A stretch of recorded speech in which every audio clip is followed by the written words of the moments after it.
The storied history of football at Southeastern Louisiana University began in 1930 when the school was known as SLC for Southeastern Louisiana College.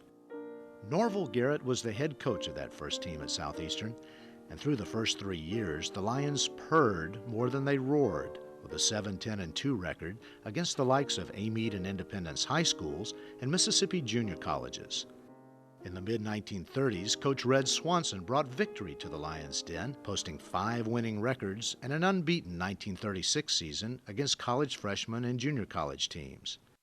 But it wasn't until after World War II that Southeastern's reputation as a Louisiana football power took shape, and the Lions truly became the Fighting Lions. For in one glorious season, that of 1946, Southeastern went from having no football team at all to boasting an unbeaten squad and the school's only bowl-winning team in history. Before the war, Southeastern's athletic program included various sports with a focus on football and basketball, the only sports for which a total of 22 scholarships were given. After Pearl Harbor, the program was one of the few in the state brought completely to a halt. But as soon as the war ended, grizzled war veterans returned to the Southeastern campus with a renewed hunger. They would make their mark in history for the green and gold.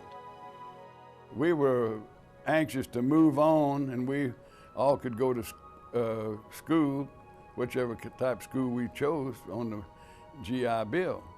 And that's what most of the guys went to school on. The head coach of the Lions that year was E.L. Ned McGee, a Tulane graduate and earlier trainer and boxing coach on the Southeastern staff. His lone assistant was Clyde Funderburk, and the trainer was the legendary Grady Doc Morgan. The 1946 team captain was Pat Keneally, a seasoned Marine veteran at 24 years of age.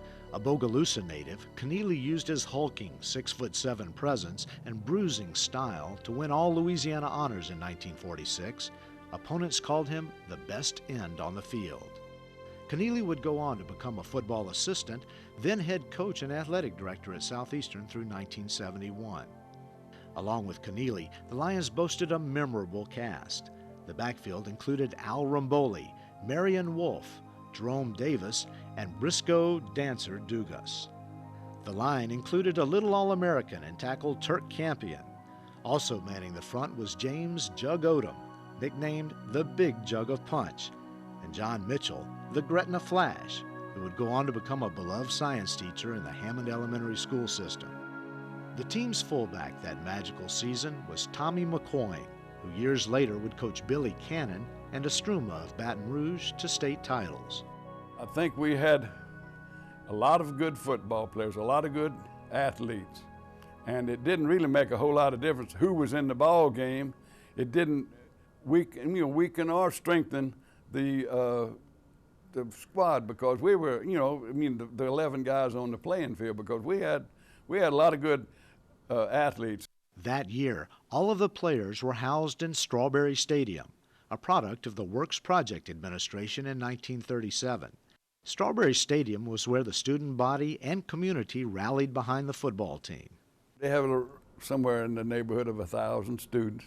It was a small college atmosphere, and everyone basically knew everyone else. And, they all kind of pulled together, and it was a center point of what everybody did. Over 100 players tried out for that 1946 team, but for those 47 Lions who survived the cut, the grueling practices were nothing like what they faced in the war. Well, some of the stuff we went through out in practice and everything was kind of like a picnic for me, because you should have seen some of the stuff we did in basic training and then in advanced training. Shoot, we got up and ran 5 miles every morning before breakfast. The Lions got a jump start on their fabulous season in a preseason scrimmage against mighty Tulane in New Orleans. The Lions were still wearing their pre-war uniforms, including headgear without face masks and skinny shoulder pads. Tulane had a massive squad which seemed to line up from goal line to goal line. But the first time the Lions got the ball, they scored, and it was a landslide from there on out. They didn't see how they could gain a whole lot from playing Southeastern, but they did say that they would scrimmage us. So we did, and we handled them pretty easy. Southeastern proceeded to roll over 9 straight opponents, including the Merchant Marines, the Alabama State Teachers College, and Louisiana schools like Southwestern, Northwestern, and Louisiana Tech. Most everybody that we had were very well grounded in the fundamentals of football. They knew how to block, and they knew what their assignments were, and they really did a good job of carrying out those assignments. I mean, we never got overconfident, but we were cocky enough that we said, hey, you better look out, we're gonna knock your butt off. The regular season finale came against vaunted Mississippi Southern of Hattiesburg, which had lost only by a single point to Auburn.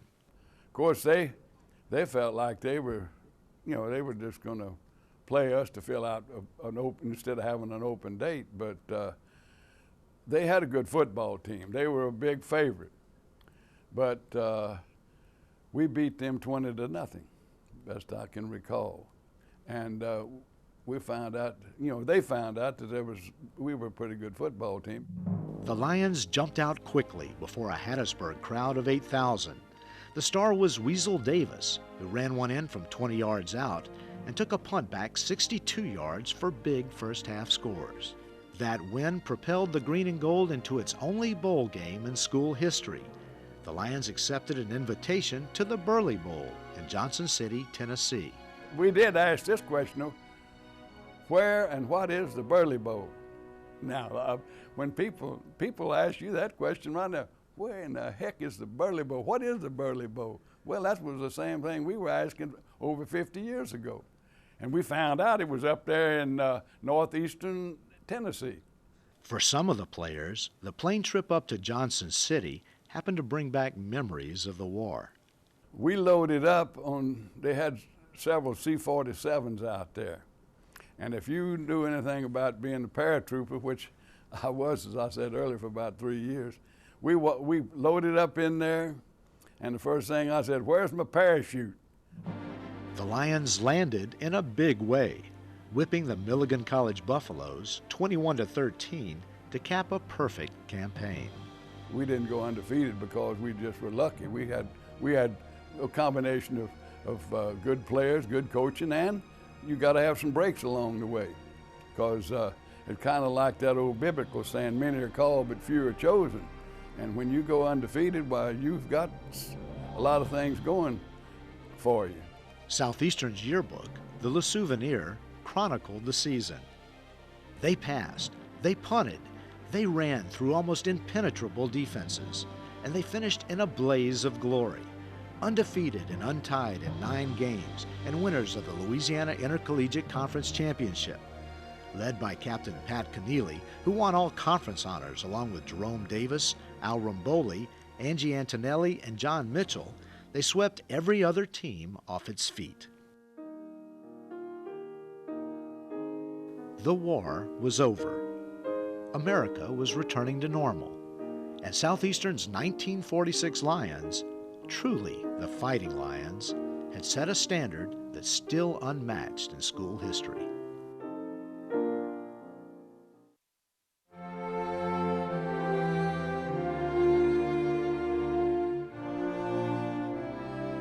With their perfect record in bowl victory, the 1946 Fighting Lions set the bar high for all Southeastern football teams that followed. The next 4 seasons fell a bit short, as the Lions didn't win again until 1950. In 1949, Southeastern pulled off one of its biggest upsets ever, a 6-0 ambush of Auburn. But in 1951, Ned McGee decided to step down as coach, and the search was on for a new chief in Lionville. Nobody knew it at the time, but the man chosen would lead Southeastern to the highest peak of small college football.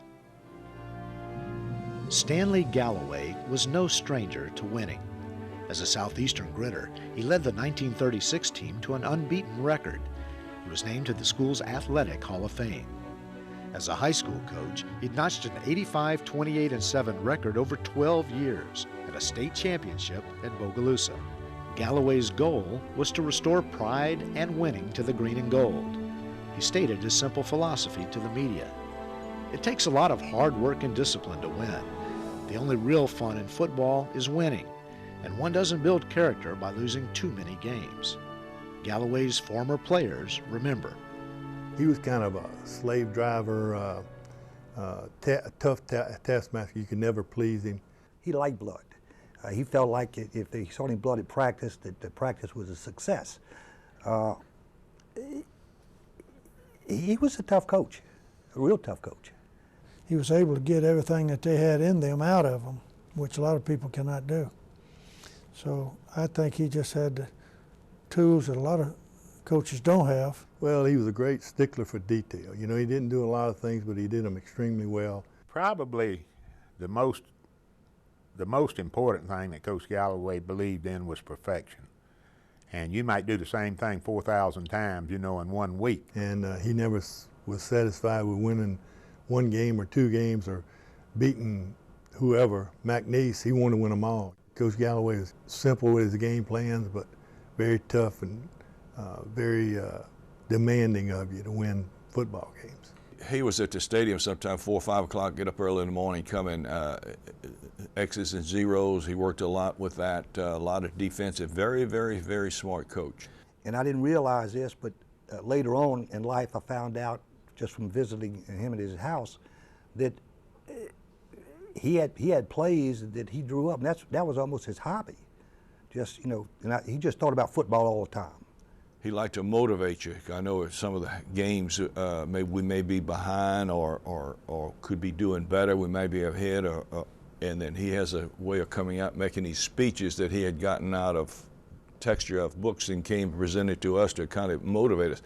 Our freshman year and sophomore year, he was able to do that, but our junior and senior year, we didn't heard all these same stories, you know, about he played his game for his grandmother or something to that nature. You could almost tell when his grandmother was going to die, you know, and say, "Win one for me, Stanley." What stage in the year during the season?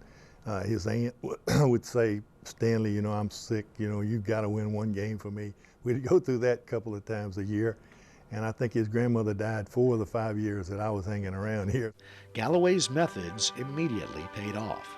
His first team, the 1951 Lions, chalked up a 6-3 record. After years of competing in the Louisiana Intercollegiate Conference, the Lions were now playing in a league made up solely of Louisiana teams, such as Southwestern, McNeese, Louisiana College, Louisiana Tech, Northeast, and Northwestern. Meanwhile, Galloway used his knowledge of prep football in South Louisiana to recruit top players. He added junior college players each year to fill in the gaps. He had a knack for getting a guy that hardly anybody else wanted and then developing him into a good football player. Galloway's recruiting yielded big results. His 1952 squad won Southeastern's first Gulf States Conference championship with a 6-1-2 record. The only loss came to Division I power Mississippi Southern, 20-12.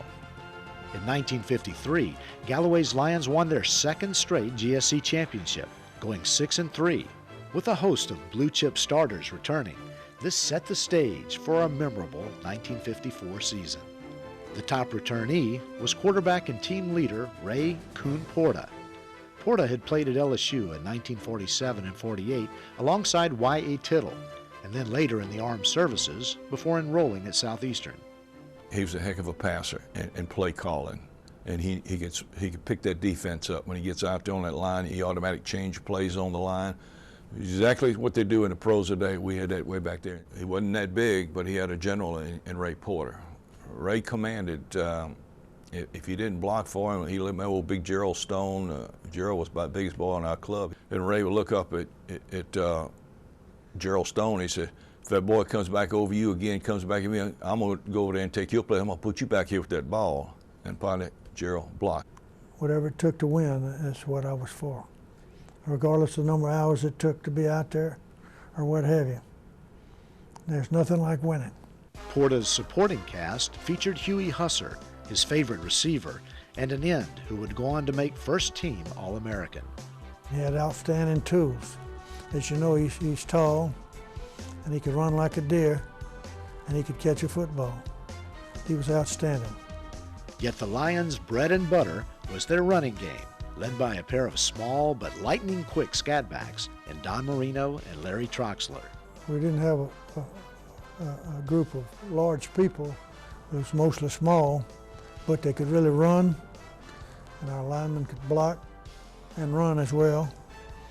And they're just a group of determined people. The Lions had physical fullbacks in Tommy Bell and Mickey Catalanata. Holding down the line was Big Gerald Stone, nicknamed The Rock. Galloway had also assembled a top coaching staff, led by former Lion great Pat Connealy and former Tennessee star Charlie Coffey. Together, the coaches whipped the Lions into shape at practice. Back in those days, we played defense and offense, and you had to be in good shape, which most of our players, Galloway kept us in excellent shape. He might let you go drink a beer or two every once in a while, but he's going to get it out of you come Monday morning. With all of this ammunition, the Lions seemed ready to explode in 1954. And they did, not only winning games, but absolutely demolishing teams in the process. Southeastern opened by walloping Northeast 58-0, Southwestern 32-0, and Louisiana College 46-0.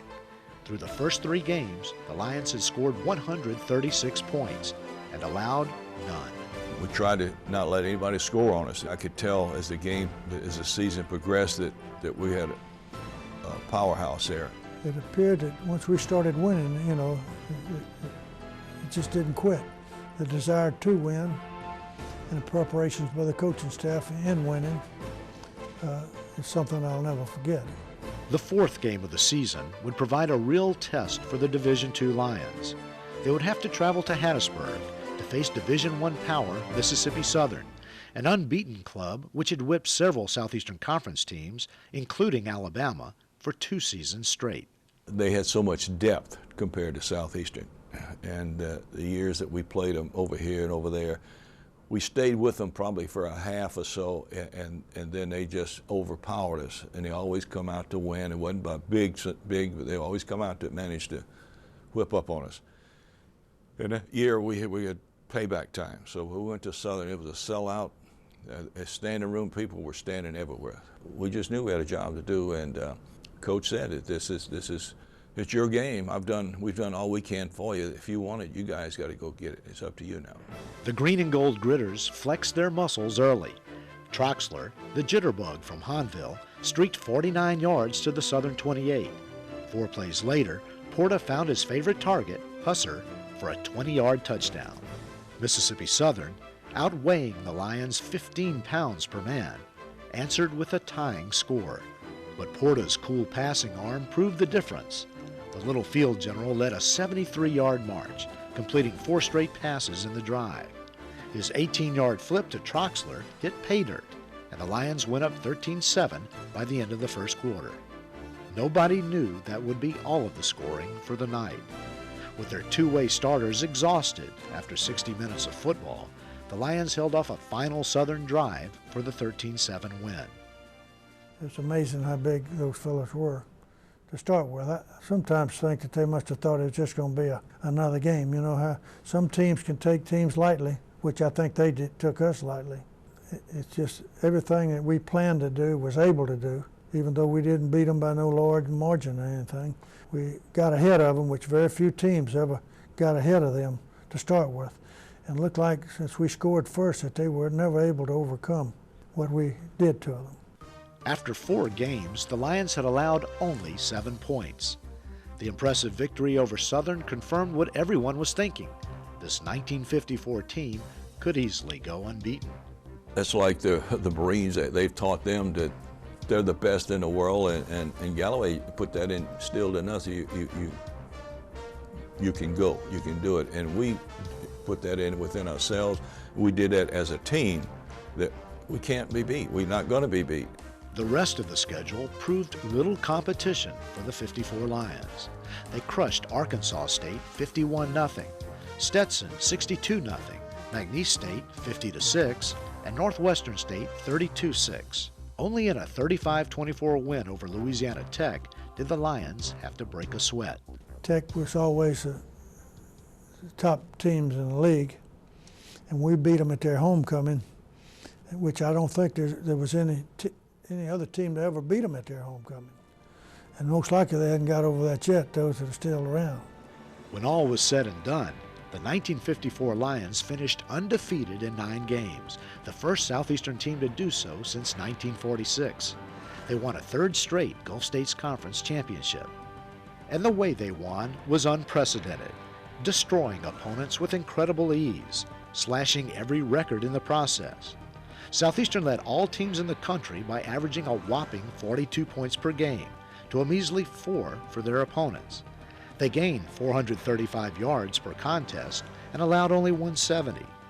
Southeastern shut out 6 of the 9 teams on its schedule. Locals proclaimed it the best team in Southeastern history.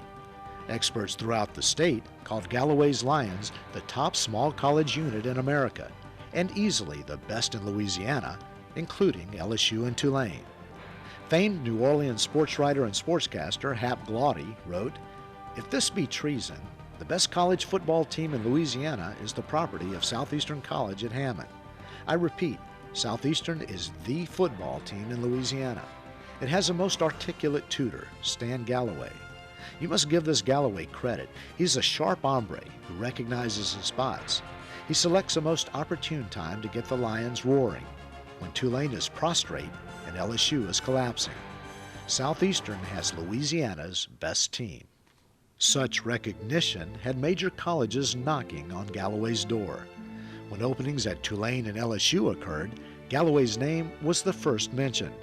He went down to the wire with Paul Dietzel for the LSU job, and Galloway turned down the head job at Oklahoma State. The honors also poured in for the players. Don Marino led the GSC in rushing. Larry Troxler averaged over 10 yards a carry, and Ray Coon Porta was named Little All-American.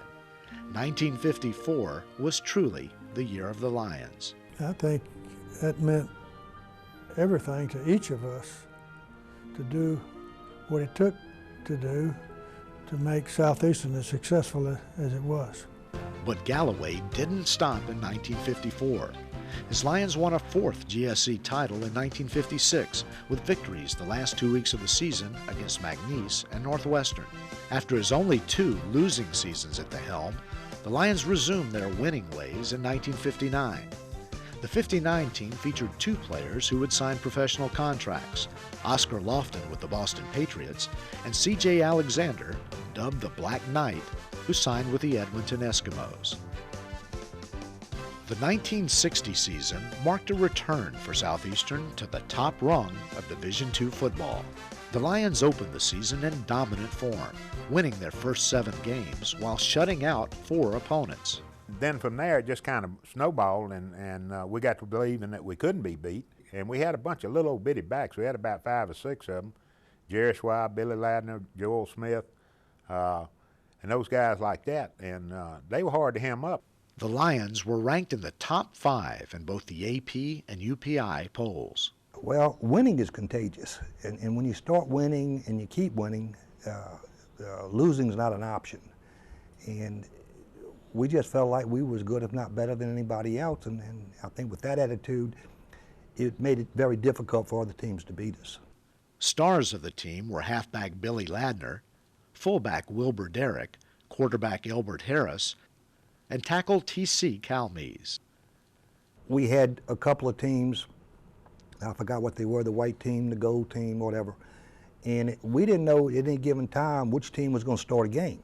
These teams were so comparable in strength that it was very, very, very, very competitive. I guess if we had to play each other in a regular game, theoretically it'd be 0-0. Only fierce rival Louisiana Tech stood between the Lions and their second unbeaten season under Galloway. Ranked 3rd in the nation, it was the final hurdle between the Lions and a mythical small college national championship. Well, you got to remember Southeastern and Tech were both national ranked in those days. And the year we went in 1960, we went up to Louisiana Tech. We were both undefeated and really playing for what could have been the national championship within the state of Louisiana. But Southeastern was playing Tech on its homecoming. With less than 3 minutes to go in the game, the Lions led 14-10. When Southeastern punted from its own 48, Tech's Jack Lestage fielded the ball on his own 15. We were ahead of them, 14-10, late in the ball game. We punted, and their guy grabs in the punt. Looked like we got a clip on one of our first guys down the field, wasn't called. Wilbur Derrick, which was my counterpart, was in the game at the time, had got clipped on the play, and Coach Galloway, needless to say, was upset with this when he saw it on the film, but the referee was running with the ball carrier, and he had to see the clip because he was right there. He pulls the flag slightly out of his pocket, turns it loose, and he keeps running. I've been blamed for this all my life, that they broke a punt on us, and I was the last guy that had a shot at him, and I didn't make the tackle. And I have lived with that nightmare for many years. So, and of course, Coach Galloway used to remind me of that quite often. The Stage raced 85 yards for the touchdown, and the Lions lost their only game of the season, 17-14. It was a bitter pill to swallow. We were devastated. We knew we were better. We knew we should have won. And we were aware of the national ratings. And the way we lost, I guess, is really what upset most everybody, because we had the game won. We made one tackle, and chances are we would end up winning the ball game. Southeastern finished 9-1 and 10th in the country. The Lions received a bid to play in the Tangerine Bowl, but the players declined. Cal Mees and quarterback Elbert Harris were named All-Americans. Despite falling just short of a national title, the 1960 team boasted the second-best record in Lion history. The following season, the 1961 campaign, was almost a carbon copy of 1960. Well, you're talking about the same ball players. You're talking about the same offense. You're talking about the same coaching staff. Led by Elbert Harris and Billy Ladner, the Lions again made it to the end of the season with a perfect record. Just as in 1960, the Lions upset East Texas State and toppled Pensacola Navy and Tampa. Southeastern reached as high as third in both the AP and UPI polls. Once again, a showdown loomed with arch-rival Louisiana Tech for supremacy in the Gulf States Conference. The Lions still had a bitter taste in their mouths from letting the Tech game slip away 1 year earlier. There wasn't a whole lot of talk about Louisiana Tech, but the consensus was, and it wasn't vocal, but the consensus was that they're coming to Hammond, Strawberry Stadium, and it was payback time. And I don't think Tech could have beat us that day with any team. Ladner took matters into his own hands, breaking a 7-7 tie with a 95-yard kickoff return for a touchdown. Ladner scored 3 times on the night as the Lions tasted sweet revenge and romped over the Bulldogs 34-14. We did everything out there. We out-physical them, we outbeat them, we outran them, we outscored them. We did everything better than they did that day, just about twice as good. Unfortunately, it would be deja vu all over again for Southeastern. Once again, with a national title within their grasp, the Lions let the opportunity slip away. They suffered a letdown after the Big Tech win and fell to McNeese on the road in a 21-8 upset the following week. At season's end, the Lions had won their 6th GSC championship under Galloway and finished in the top 5 in both polls. When you play, 20 games and you're 18-2 in 2 years, that's pretty good accomplishment. And we were proud of what we did. Again, we still felt like that we should have been undefeated both years, but it wasn't to be. Ladner was named All-American and the top back in the Gulf States Conference, breaking the single-season scoring record with 66 points. Elbert Harris signed a pro contract with the Dallas Cowboys, while Bill Johnson signed with the Buffalo Bills. After the 1961 season, Stanley Galloway coached for 3 more years at Southeastern.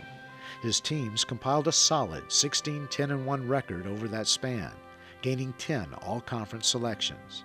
In 1964, his last season, Galloway's Lions went 6-3, winning the final 2 games for their legendary head coach. Stanley Galloway's accomplishments at Southeastern were staggering. In 14 seasons, his teams went 84, 42, and 4. Galloway took a losing program and made it not only a consistent winner, but a steady champion. In the fall of 2001, former players gathered to honor Galloway several months before he died.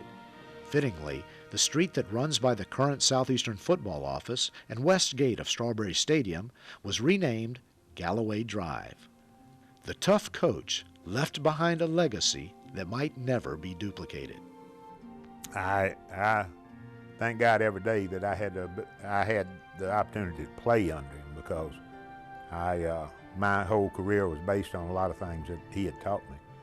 And at one time we had off of that 59, 60, 61 ball club, there was 10 of us that was in college coaching and university coaching at that time off of that group. And you couldn't go into the high school around here that they wasn't at least one coach at that high school that had either played or graduated from Southeastern. Stan Galloway was really respected. He was almost hated by his players, but when they finished, they loved him and they respected him for everything that he taught them, not only on the football field but in life. Coach Galloway was a no-nonsense coach. He was hard-nosed. He was, by and large, strictly business. At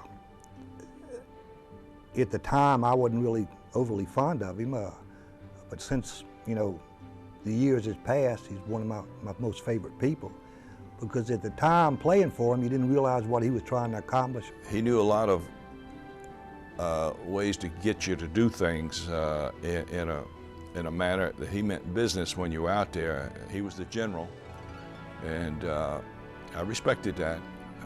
And of course, the guys always said, "Man, he's the roughest coach or the meanest coach, and some of them are going to quit." But when you think about him as a whole, you look back today, he was like a daddy, and to me, I've sadly missed. Around Louisiana during the 1950s and 60s, the nickname Stan the Man referred not to a baseball player named Musial, but to a football coach named Galloway, the man who led the Lions to the pinnacle of success, the coach who put Southeastern football permanently on the national map.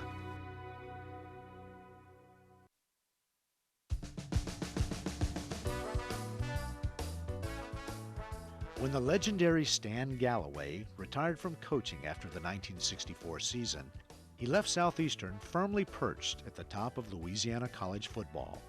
Galloway's teams had won or tied for 6 Gulf States Conference titles. He was named GSC Coach of the Year 4 times. In 1965, Galloway passed the baton as Southeastern head coach to former Lion great Pat Keneally, his trusted assistant for 14 years. While the Lions would have only one winning season over the next 7 years, Keneally's teams usually hovered around 500. They lived up to Southeastern's reputation as a hard-nosed club which could play with the best. In fact, some of Southeastern's most memorable games occurred during the Keneally era. In 1966, the Lions defeated Northeast Louisiana 14-13 by scoring on the last play of the game and completing a 2-point conversion. One of the most exciting games ever in Strawberry Stadium wasn't even a Lions victory. In 1969, Southeastern barely missed a huge upset of Louisiana Tech and fabled quarterback Terry Bradshaw of Super Bowl fame. Played before a highly charged, sellout crowd at homecoming, the Lions defense rose to the occasion, intercepting 5 Bradshaw passes. But Bradshaw lived up to the hype, leading Tech on a last-minute 90-yard march to win 25-24. For Bradshaw, the win avenged a 1967 loss to the Lions in his sophomore season. Bradshaw was one of 4 Super Bowl champion quarterbacks to play in Strawberry Stadium. Strawberry Stadium really had my all-time trivia question is, what do Roger Staubach and Terry Bradshaw and Ron Jaworski and Bubby Brister all have in common?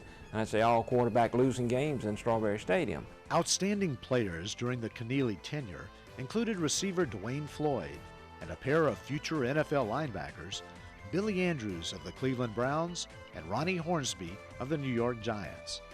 Hornsby was a first-team All-American and the first Lion to have his jersey retired. At the end of a winless 1971 season, Pat Keneally stepped down as the Lions' chief.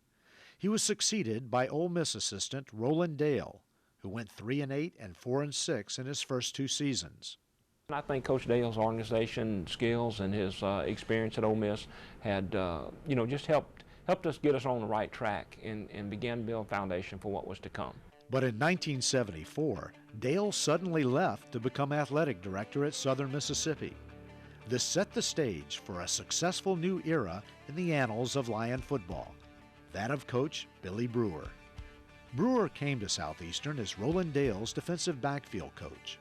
A standout on the great Ole Miss teams of the late 50s and early 60s, Brewer took over a program which hadn't had a winning season in 9 years. Southeastern's always had a tradition of being a tough, hard-nosed football team, period.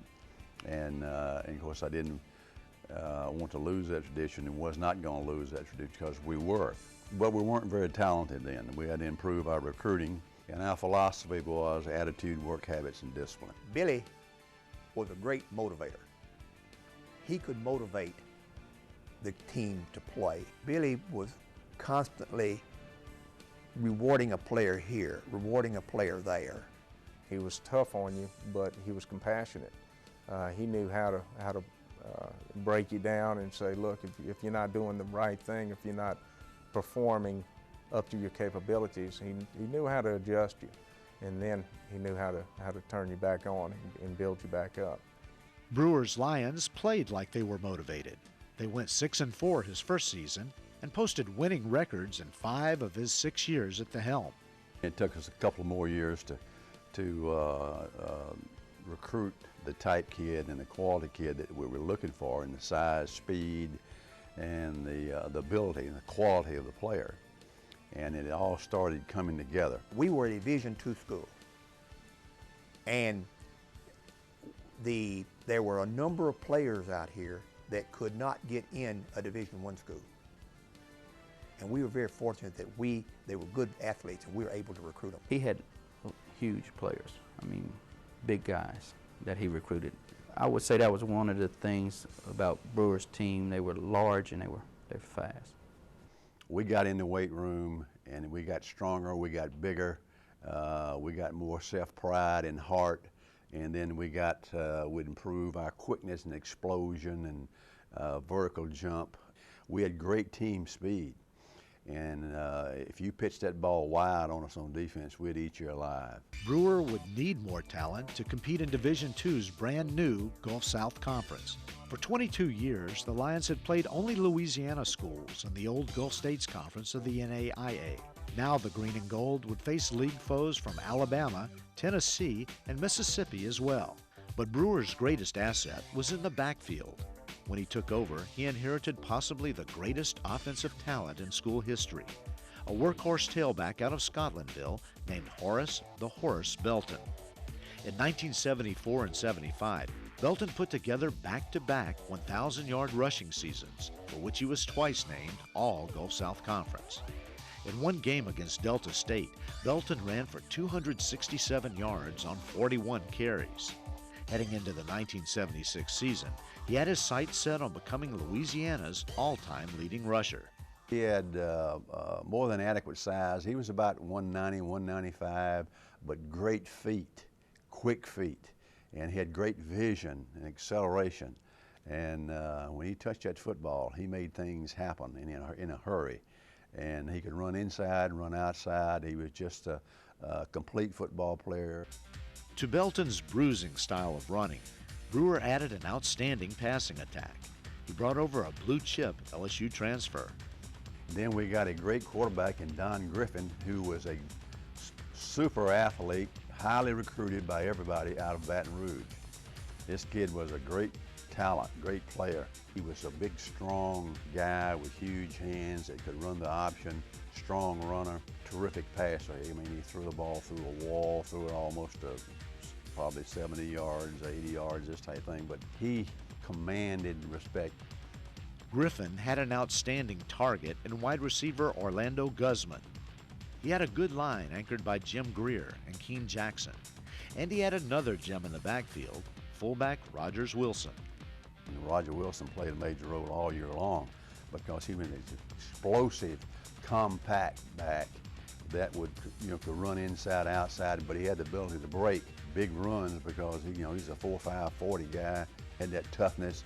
He was a great blocker, and then when we put the ball in his belly and pulled it from him and go down the line, and then Griffin had the option of either keeping or pitching or whatever. So We put pressure on the opponents like they had never seen before. Meanwhile, the 76 Lion defense was loaded with stars. Linebacker Wayne Fall, nose guard C.A. Hill, and tackle Bradney McCormick led the charge. With a rock-solid defense and an explosive offense, the Lions jumped out to an unbeaten start. Big wins over Cameron University and Jacksonville State and a tie with North Alabama led to a showdown of league leaders with Troy State. It was a much ballyhooed game in which Belton could become Louisiana's all-time leading rusher with an average night of 82 yards. But the Trojans stifled Belton in the first half, taking a 7-0 lead into the third quarter. Even worse, Belton had been knocked out of action early on with a deep thigh bruise. Brewer was told his star might be out for the game. So I go to the bench, and he's sitting there. I said, Horace Wayne, we've got to have you. You're the big wheel of this game, of our football team. If you're not in there, we can't produce. He looked at me. I remember distinctly what he said. He said, Coach, if the wheel don't have the ball, the wheel can't roll. So I said, look, big boy, get on your feet, because we finna put the ball in your hands as many times as you can handle. Belton ran back onto the field and proceeded to electrify the Strawberry Stadium crowd. The horse carried the ball 18 times for 135 yards in the second half alone, breaking Eddie Price's state record of 3,095 yards, which had stood for 27 years. Belton also broke Troy State's spirit. He scored 2 touchdowns in the final 2 minutes, won a 51-yarder through the entire Trojan team to ice the victory. Nobody knew it at the time, but Belton's thigh bruise was more serious than anyone had imagined. In the remaining 6 games, he would carry the ball only 3 more times. After the win over Troy, the Lions fell to Livingston State before winning 4 straight heading into the season finale against Northwestern. With Belton out, the Lions relied on great depth with Wilson and Herbie Williams at running back and an option quarterback, Dean Wagaspack. We were beginning to develop depth, and depth develops competition, and then competition develops production, and that's what we had. Led by Wilson's touchdown in the final minutes, the Lions won a 34-27 shootout with the Demons to finish 9-1-1, Southeastern's best record in 15 years. The Lions came within a whisker of winning the conference title. And the honors poured in. Don Griffin was named the GSC Offensive Player of the Year. Belton became only the 2nd football player in Southeastern history to have his jersey retired. He still holds the Southeastern record for most points scored with 202. Despite the fireworks on offense, the 76 team also won some low-scoring games that season, such as the 3-0 win over Delta State. It was a typical Billy Brewer team with ferocious defense. My philosophy was, you got to win on defense first. You got to be successful. You've got to have a great defense, and then we'll do what it takes on offense. But we're going to play field position football. Nowhere was this more evident than in the 1978 season. Fielding a club that went 7-3-1, Southeastern came within a game of winning the Gulf South Conference. That year, the Fighting Lions featured the top defense in the nation. Southeastern led Division II in scoring defense, allowing just 7 points per game. The unit finished 2nd in total defense, 5th in rushing defense, and 10th in pass defense, the only team in the country to be listed in all 4 categories. We were known to be a rushing football team, hard-nosed, hey, we're going to hit you, kind of hit you in the mouth type bunch. I mean, we're going to just head you up and just knock your head off. That was they knew Southeastern was like that. And you better button them on, buddy, because they're getting off a bus now. When they get off the bus, they're ready to play. And they got the game face on. So that was just self-pride. The top-rated 78 defense was led by a pair of NFL draftees, defensive end Calvin Favron and cornerback Donald Dykes. Tackle Wayne LeBlanc, nose guard Donald Myers, linebacker Mark Stubbs, and cornerback Anthony Vereen were also top defenders. The 1978 Lions wore another Brewer trademark, standout special teams. We prided ourselves on sudden change, which means interceptions, fumble recoveries, block kicks. It is demoralizing to a football team. I mean, it's a sudden change, and you never know which direction, how your players are going to react to it. It's called an emotional swing, and when we would have a turnover, intercept a pass, recover a fumble, gain field position, then we were going to take advantage of it to score. And we always sold that, and our players took advantage of it. Sudden change was way too much for Troy State, as Southeastern destroyed the 7th-ranked Trojans 45-7 in Strawberry Stadium.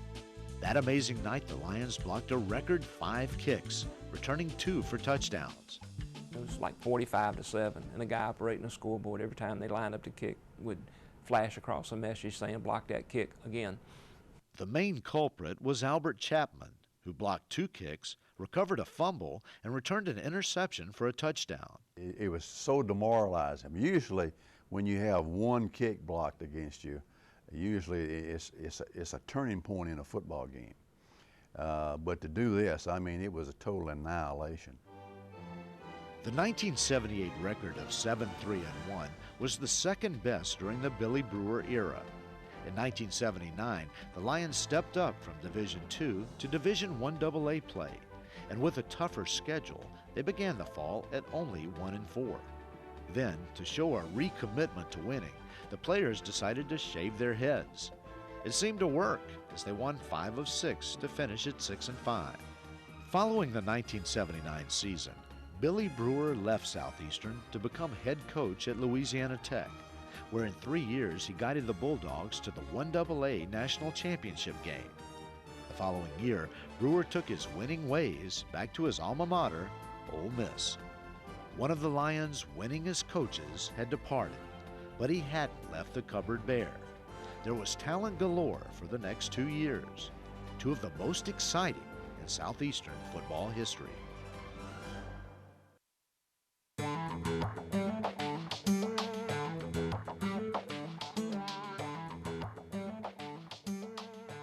When Billy Brewer left Southeastern after the 1979 season, the disappointment was short-lived for local Hammond fans when a hometown hero took over as head coach. Oscar Lofton, a star tight end for the Lions in 1959, who later played for the Boston Patriots, was Southeastern's athletic director during Brewer's last season. Lofton had spent 6 years as a top assistant at Tulane during the Greenies' resurgence during the 70s. Fondly called the Big O by Hammond fans, Lofton had guided Hammond High School to its only state title in 1970. 6 months after taking over the helm, Lofton decided to give up duties as AD. Oscar knew a lot of football. Oscar had been around. He'd been very successful in high school. He understood high school football players. He went in the state championship. Being at Tulane, been very successful. He was there when the program was up and down. He understood what made a program successful. Oscar had coached in some pretty high-profile programs and things. Plus, he had a pro background where he knew the passing game. The passing game, I think that had a lot to do with the success that we had. Lofton retained most of Brewer's staff, made up of former Lion players like offensive coordinator Bob Ricketts and running backs coach Ken McGee. To this mix, he brought in an old teammate, former Lion All-American and then Nicholls State coordinator T.C. Calmes, to run the defense. The Big O inherited a talented stable of skill players, led by quarterback Johnny Wells, receiver David Patterson, tight end Leslie Jackson, and backs Robert Hicks, Mac Boatner, Charlie Thomas, and Greg Damiano. Top defenders were linebacker Mark Stubbs, cornerback Anthony Vereen, and nose guard Craig Peak. We weren't selling them on this being a stepping stone, or we're going to do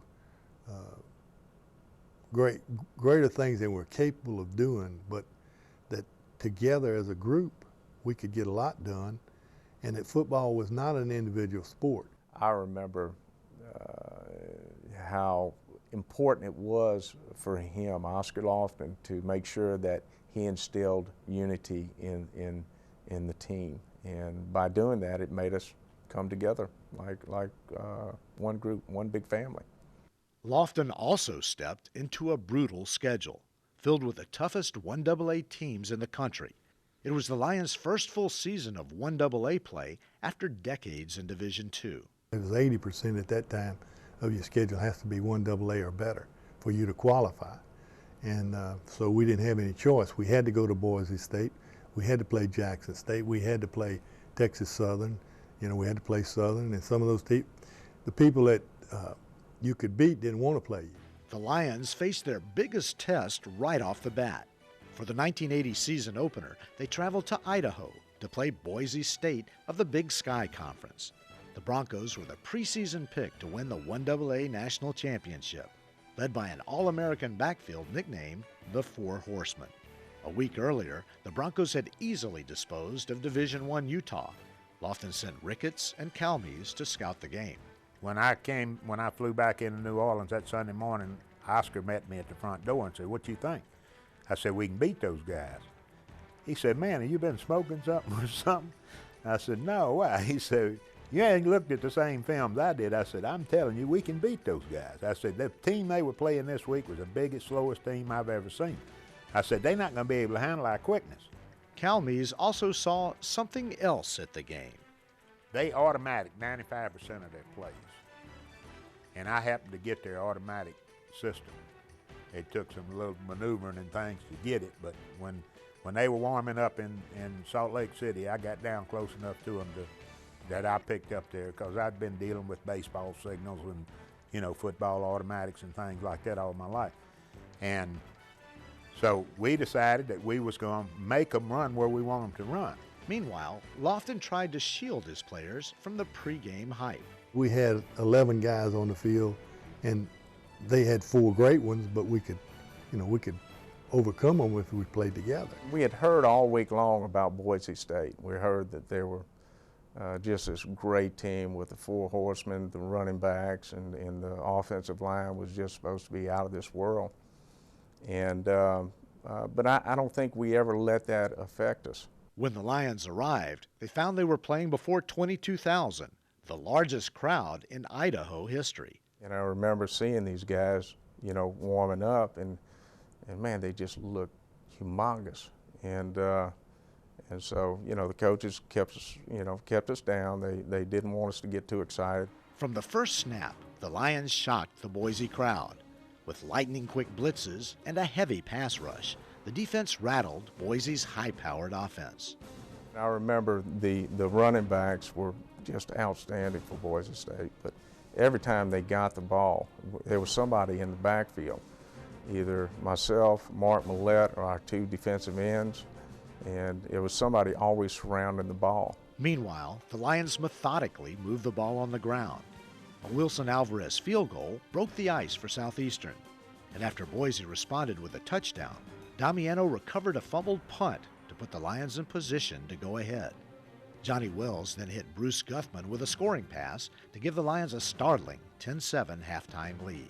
We put the ball in the end zone, went ahead by a touchdown. Our guys, you know, they didn't go completely crazy and jump around and knock each other around. They kept their composure. They knew then that we could win, and I think that was a great confidence booster for us. Southeastern had limited the Broncos to minus 30 yards of total offense in the first half. The game plan on both offense and defense was working perfectly, but the Lions expected the Broncos to come out breathing fire in the second half. And they were used to dominating, and they got dominated, and they came out in the second half and they thought it was going to change, and it didn't, because they got the football first and we shut them down. And then even when they got the ball on our side, it seemed like it got tougher. The Green and Gold scored on a 1-yard sneak by Wells for a 17-7 lead, but then had to survive a furious rally by the Bronco offense.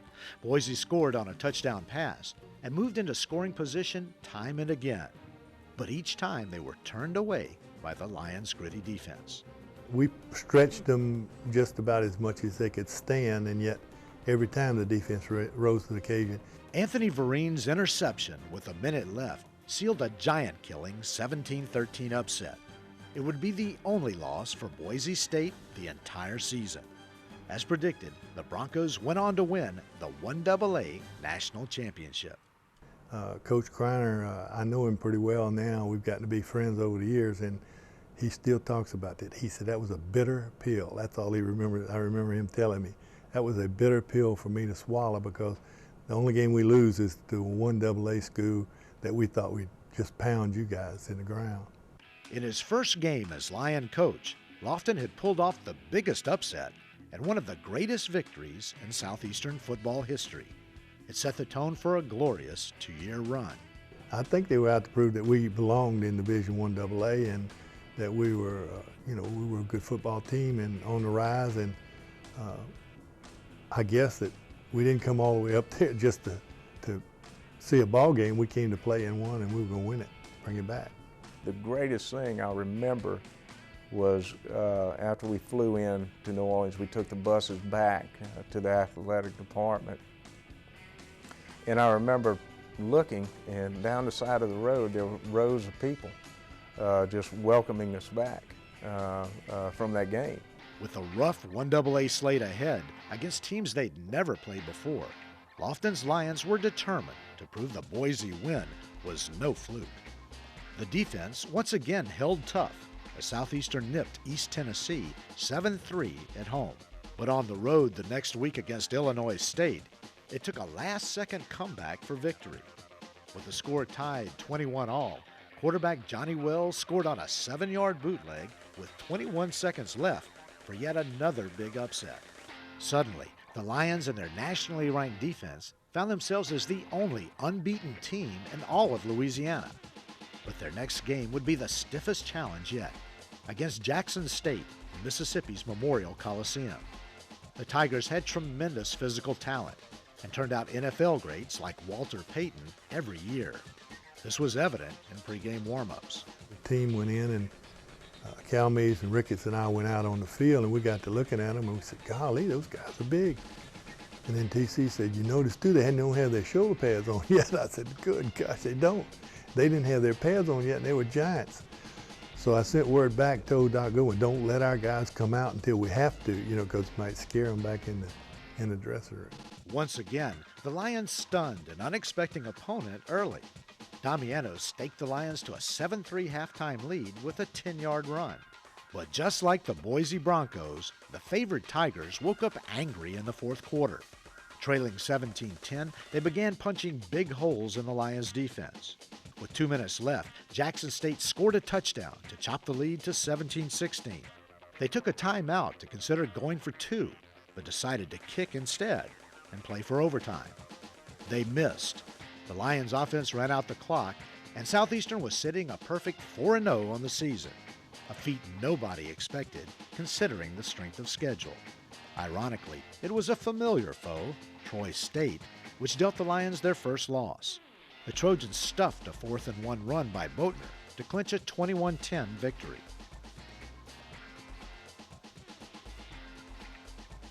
Southeastern bounced back the following week at a rainy homecoming, churning for 386 yards on the ground against Texas Southern.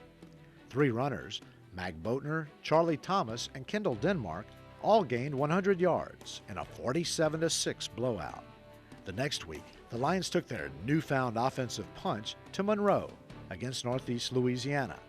With quarterback Johnny Wells making play after play, Southeastern bolted to a big early lead. A successful pooch kick after the first score fueled a wave of momentum. The Lions exploded for a record 42-0 lead at halftime. I remember Oscar being interviewed after the ball game, and they asked him, what do you tell your team at halftime? He said, well, I don't know. He said, I had 2 or 3 speeches for if we were 7 points down or tied or 5 points down, or if we were ahead by a touchdown or 10 points ahead. He said, so I just pulled out the one that we were ahead by 14, and I read it to them 3 times. The Lions went on to win 55-30.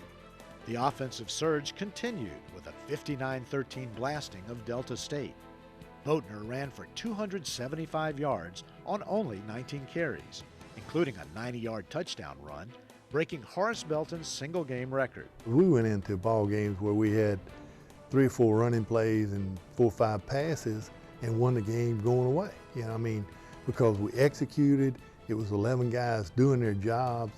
It was being error-free. In week number 9, the Lions unleashed a machine-like ground assault to trample rival Nicholls State 35-20 at Thibodaux.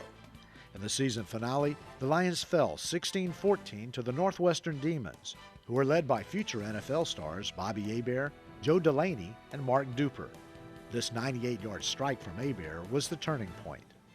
When all was said and done, the Lions had finished a surprising 8-2, with the best record in Louisiana. Though not yet eligible for postseason play in Division I AA, the Lions had shown everyone they'd arrived at the higher level. That ball club was, it's one of my favorite ball clubs that I ever coached, because we didn't win the conference championship. Of course, we wasn't in the conference then, but we did defeat the national champion, so that was at least a feather in our cap. If the 1980 season was eye-opening, 1981 would be considered miraculous. We knew it was going to be a tough fight because the schedule was tough, and a couple people that we slipped up on the year before, we weren't going to slip up on them again. Although the Lions lost several key leaders on defense, they returned most of their firepower on offense. Well, that was kind of a roller coaster ride. It was always a lot of scoring. You know, we weren't as good on defense that year, so we had to outscore teams. Added to the group was quarterback Robbie Mahfouz, a transfer from LSU. Mahfouz was a Hammond native whose father, Bob, once played and coached at Southeastern. Robbie probably saw more of the football field than anybody ever coached, you know. But Robbie was very quick decision maker in the pocket and had a quick release. And we always felt like we never ran, and the game ran out too fast. We had a little more time, we could have won them all. In 1981, the Lions would again face a rugged schedule. But an explosive offense with a strong air attack would produce more thrilling, fantastic finishes than in any one season of Southeastern football history. We had enough talent at the skilled positions, both offensively and defensively, to keep us in ball games. And we just had a lot of guys that didn't like to lose. They were coming off the year before where they went 8-2, so we had a mindset on that team where they expected to win football games, and that really helped us out. Southeastern opened with a punishing ground game in Houston against Texas Southern. Behind Boatner, Thomas, and Damiano, the Lions rallied for a 31-24 win. It was an indication what the season was going to be. Whoever had the ball last was going to win, looked like. In the Cypress Mug rivalry, Southeastern held on at the end to nip Southwestern Louisiana 7-0 before falling to Division II national champion Southwest Texas 35-10. It was the next game on the road against Stephen F. Austin where the Lions would begin to establish their identity as the fourth quarter kids.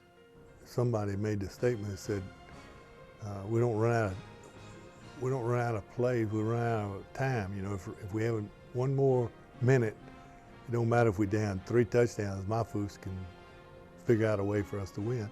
And that's exactly what happened against the Lumberjacks. Trailing 24-14 in the fourth quarter, the Lions opened things up on offense, scoring 21 unanswered points. Mahfouz threw for a touchdown, and Boatner twice hit Paydirt to win 33-24. I can remember how many measurements there were for us. That it was 3rd and 9, and we got 9.5 or 9 and so many inches. And it seemed like the chains were brought over to our side right by our bench a lot. And little by little by little by little we overcame, and little by little we got ahead. After Jackson State got revenge 51-14, the Lions stood at 3-2. They traveled to Alabama to face an always tough Troy State team. Mahfouz, injured in the Jackson State game, came off the bench down 21-3 and sparked a huge comeback. Running on a gimpy knee, his 2-point conversion cut the deficit to 21-19. He drove the Lions the length of the field at the end of the game. We converted a 4th and 9 or a 4th and 10. I want to think Robbie ran a bootleg and made one. And then we had several 3rd and real longs that we got, and then a couple of 4th down and shorts that we got. I mean, the whole scenario was whatever it took, looked like we were going to be able to get it. It set the stage for a 34-yard field goal attempt by Mark Fritcher with seconds left. And all the marbles are laying on this one. It's a kick from 34 yards away. The snap's down. The kick's up. It's long enough. And, I remember all the players just running and jumping in the air, and hauling, just everybody was just running as fast as they could to the locker room, and it was just a really exciting game. That kind of turned our season. I think we were 3-2 at that point and teetering on the edge there, and that more or less got us back on the right track. After the 22-21 win over Troy, the Lions edged Tennessee Martin 13-10 before a homecoming matchup with the Northeast Indians. Although the game didn't have much hype, it would go down as probably the greatest in Southeastern history. The Indians, wanting to avenge a 55-30 loss the year before, jumped out to a 24-7 lead at halftime. At the half, I gave them a pretty blistering halftime homecoming speech. I told them, hope all their dates ran off, with the corsages. But the first series of the third quarter, a Mahfouz fumble led to another Northeast score. Now the score was 31-7. One of those Northwesterners blew through, and it rained for about 2 minutes, big old cold drops like this. And so a lot of the people on our side got up and said, well, maybe we'll get out of this rain and get ready for the homecoming dance. 31-7, people start leaving, it starts sprinkling, and, it's like it's going to be one of those, if we can't stop them, they're going to score 80 points on us. I had that feeling that night, and I ain't never had that feeling before, but I did, because I just couldn't see how we dug such a hole that we were going to get out of it. So I called everybody up together, and I don't think I said any very kind words to them, but in essence, I told them we're far enough behind now that we can start playing, because we can't win. So we can play hard and make it look good for homecoming. At that point, Lofton abandoned the running game totally. He told Mahfouz to start throwing the bomb. All of a sudden, I hit David Patterson with a bomb down the middle of the field, and it kind of got us to 31-14, and scored again somehow, made it 31-21, and once you get it down to 10, there's something in your mind. A 10-point game is a hell of a lot closer than a 17, in your mind anyway. I mean, you're within striking distance now. All of a sudden, it was 31-21. I turned to somebody in the press box and I said, we got a chance to win this thing. But in the fourth quarter, the Indians responded with a touchdown and field goal to go up 40-21. Yet Mahfouz kept hitting his receivers for big play after big play. And he threw it, and he threw it, and it was like it was going back and forth. We would score, they would score, we would score, they would score. We threw some passes and caught them, and guys made great moves, and they missed tackles, and everything happened, and I guess we saved ourselves up. It's almost like, well, we've let them advance for us now. Let's jump on them and kill them. And I guess it was a counterattack. 2 more touchdown passes to Patterson and Todd Jones shaved the lead to 40-35, driving those home fans who stayed into a frenzy. To all of you fans that were at the game and are now listening on the radio, shame on you. We scored pretty fast, so fast that they couldn't reload that howitzer down there fast enough, and started shooting the cannon off. Every time we scored a touchdown, that daggum cannon would go off, and I had some students tell me they were at their fraternity parties and stuff, and they kept hearing that damn cannon go off and wondering what the hell was going on. So it ended up, by the end of the ball game, the stands were packed again. No sooner did the Lions score than the Indians answered with a long touchdown themselves, going back up 47-35 with 5 minutes left. Most thought the game was surely over at that point, but the Mahfouz to Patterson combo struck for a third time to cut it to 47-42 with 3 minutes remaining. I remember telling Mark Millett on defense, when we got it to 47-35 or something, I said, please hold them one time, because they kept scoring just as much as we were. The Lion defense did hold, and Mahfouz drove Southeastern the length of the field, aided by a spectacular one-handed catch by Patterson at the 1-yard line. It set up a game-winning plunge by Mac Boatner. After a 2-point conversion, the Lions defense held, and Southeastern had won its most dramatic game ever. I just shamed all them people that left early, Said, shame on y'all. Because some of them didn't find out until Sunday morning that we won, and they couldn't believe it. They said, apparently they got the score wrong. I remember about 50,000 people claimed they were at the ball game, and there wasn't 10% of that there. And then most of those left in the third quarter, and we got behind 31-7, and it started raining. We had some people that left the ball game twice. We'd gotten so far behind, they said we couldn't win, and they left, and One fella told me that he listened to the ball game, and he listened to it. We scored twice, and they turned around and came back, and we got behind again. They left, and then we scored again. They came back, and of course won the ball game on. Who had the ball last, I think, we're going to win. The Northeast win was the coup de grace of an amazing season for the green and gold. I think it just proved to them, and I think to everybody else, that I think to us as a coaching staff, that if you hang in there, you always got a chance, especially if you have an explosive offense that can score, and we had that year. After the incredible win, the Lions went on to post 2 more come-from-behind victories in the fourth quarter. Mahfouz threw for 334 yards and 3 touchdowns, 2 to Patterson, as the Lions clipped Northwestern 21-16. A week later, they downed Southern University 28-27 before 25,000 in Baton Rouge. Southeastern finished the magical 1981 season with an 8-3 record, again the top mark in the state that season. Lofton was named Louisiana Coach of the Year for all universities.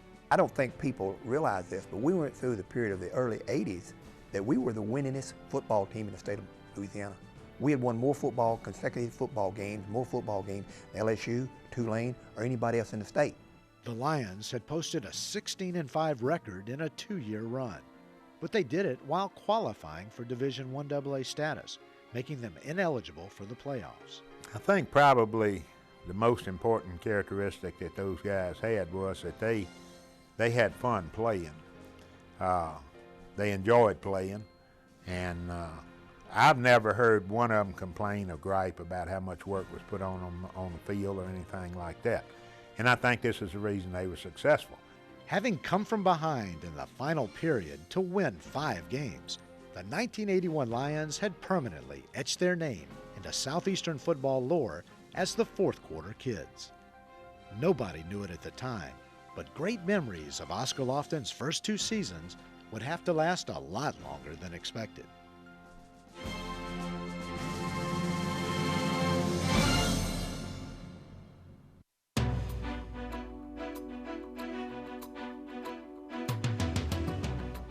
In Oscar Lofton's first 2 seasons as head coach, the Big O had seemingly returned Southeastern football to glory days not seen in Strawberry Stadium since the reign of his mentor, Stanley Galloway. The Lions entered the 1982 season ranked in the 1AA National Top 10. They were considered the top 1AA program in Louisiana. Ironically, once the Lions became eligible for the playoffs, they didn't fare nearly as well. Southeastern posted only 1 winning season over the next 3 in the brand new Gulf Star Conference. During that span, the Lions had 3 All-Americans, punters Brett Wright and Scott Center, and nose guard Willie Shepard. Jerry Butler became the all-time leading rusher in Southeastern history. But in 1985, with the Lions losing and the university feeling the pinch of state economic woes, rumors began swirling that President J. Larry Crane was going to drop football, dismantling a program and tradition that had stood for 55 years. As the news and controversy spread quickly, a young and winless Lion football team had an unenviable task at homecoming, squaring off with the number 3 ranked Northeast Indians, led by future NFL quarterback Bubby Brister. Before a packed crowd of alumni trying to save football at Southeastern, the Lions jolted the number 3 Indians 1917 for one of the biggest upsets in the country that season. And I think it proved to me, and it should have proved to a lot of other people, that there was the makings of a good football team in our program and in the kids that we had, because they proved that they could play with anybody. Yet after a 2-9 finish, Crane made the decision to drop football. He cited economic reasons, expecting other state colleges to follow suit. We didn't have a choice. Either we were going to sacrifice the academics at the university, or either we would not sacrifice them, and it would just be a total disaster. It was either a library of football, and as much as I like athletics, there's not a contest there. The decision didn't sit well with football alumni, especially Lofton, who'd brought in 4 new assistants at the outset of the season. I wanted football to remain at Southeastern, and I wanted my kids to have a chance to play, and I felt so bad for my coaches, especially those that had come in that year and weren't going to get a year's work out of it. I spent half my life, just about half my life on Strawberry Stadium field. I played high school football there, college football there, came back and coached high school football there for 3 years, and then came back and coached college football there. So 15 or 16, 17 years of my life was spent out there on Strawberry Stadium. And I just could not see how that place was going to be dark on Saturday night. I was mad. I was mad. Because, I remember thinking, I put a lot of years out here, 5 years. I went through knee operations, and I went through, broken nose, broken fingers, in a lot of sweat out on that football field. So I was upset. I was extremely upset. They canceled football. You talk about football, getting rid of a football team, you're talking about something really serious, because people that have been in athletics before really don't like that either. I didn't want to do that. Football means a lot to people, but I had to make a decision. As it turned out, no other Louisiana universities dropped football. Crane left Southeastern in 1986, and over the next 17 years, repeated efforts to revive the football program came up empty. Finally, enough financial support was raised in 2001 to bring football back to Southeastern. I'm pleased to say that we met our $5 million goal. Football will return to Southeastern, the North Shore, and to Strawberry Stadium in the fall of 2003. Said the day they run a team out on the field, I'll give you $1,000 for a scholarship, and I'll lay down like a throw rug, and y'all can run out over top of me with your cleats on. I don't care. That's how bad I wanted to come back. The Lions would start all over against mainly Division II competition and then graduate to the 1AA Southland Conference. Southeastern hired Hal Mumme as head coach to lead the charge. Mumme, a wizard of the passing game, had successful stints at the University of Kentucky and Valdosta State, winning a national title at the latter. His defensive coordinator would be Woody Woodenhofer, former head coach at Vanderbilt and coordinator of arguably the greatest football defense of all time, the Steel Curtain of the 1970s Super Bowl champion Pittsburgh Steelers. So on the evening of August 30th, 2003, Southeastern played its first football game in 18 years. A sellout crowd and hordes of former players and coaches were present, including Lofton, the last football coach, who'd gone on to scout for the Super Bowl champion San Francisco 49ers. That historic night, the Fighting Lions rung in a new era of Southeastern football with an exciting 22-17 win over Arkansas Monticello. First score from offense, and it is Shawnee Francis with the score. But to win your opener after that long of a layoff, to win a game here at Strawberry Stadium, everybody's got to be happy. Look, you think he just won the Super Bowl, and they feel like it down there too. The first year back was nothing if not exciting. Despite playing several 1AA playoff powers, Southeastern finished the first season at 5-7, with several blowout victories and a ton of passing records. With a quick strike offense, a young team, and an accomplished coaching staff, the future indeed looked bright. The green and gold tradition, begun 73 years earlier, was on solid ground. It seemed like there would be more glory years ahead for Fighting Lion football. I mean, there were some great coaches out there coaching in this profession that have Southeastern roots and Southeastern background, either to coach here or have played here. So the tradition of not just winning football games and being involved in winning programs, getting a good education, but also being successful afterwards is there and has been there and will continue to be there. The family of the Southeastern Louisiana is being put back together again.